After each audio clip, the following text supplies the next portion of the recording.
আজ এক মানুষের গল্প বলবো। মানুষটাকে কখনো ক্লান্ত হতে দেখিনি।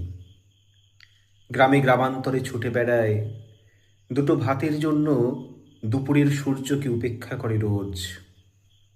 তার শরীরে ঘামের গন্ধ জন্ম দাগের মতো লেগে থাকে। অথচ মানুষটাকে তার অস্তিত্বের প্রতি বিরক্ত হতে দেখিনি, কখনো ক্রুদ্ধ হতে দেখিনি, কখনো বিলাপ করতে দেখিনি। তার মুখে জ্যোৎস্নার মতো অমলিন হাসি, তার শরীরী ভঙ্গিমায় তরুণ লতার চাঞ্চল্য। মানুষটার শ্রম দেখে, দারিদ্র্য দেখে, লড়াই দেখে, বেঁচে থাকার অতি সামান্য আয়োজন দেখে বলতে ইচ্ছে করে, আহা জীবন। অথচ সে যখন গান করে, একটা ফাঁকা বালতি কিংবা একটা ভাঙা হাঁড়ি টেনে নিয়ে বাদ্যযন্ত্রের মতো বাজায়, যেন মনে হয় জীবনকে সে হাতের মুঠোয় ধরে রেখেছে। এ জীবনের সঙ্গে তার যে ভাব, আমরা অনেক পাওয়ার ভেতরেও সেই সখ্য গড়ে তুলতে পারিনি।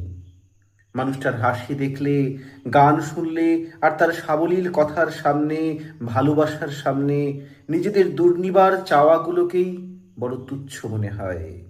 তার মাটির দাওয়ায় নবজাতক খেলা করে, আর সে স্বপ্ন দেখে সন্তান বড় হবে, অনেক বড়।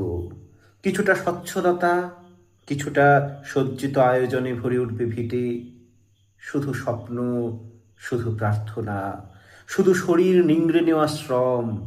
কোথাও কোনো লোভ নেই, কোথাও চাওয়ার দুঃখ নেই, প্রত্যাশা ভঙ্গের ভয় নেই, কোথাও হেরে যাওয়া নেই তার।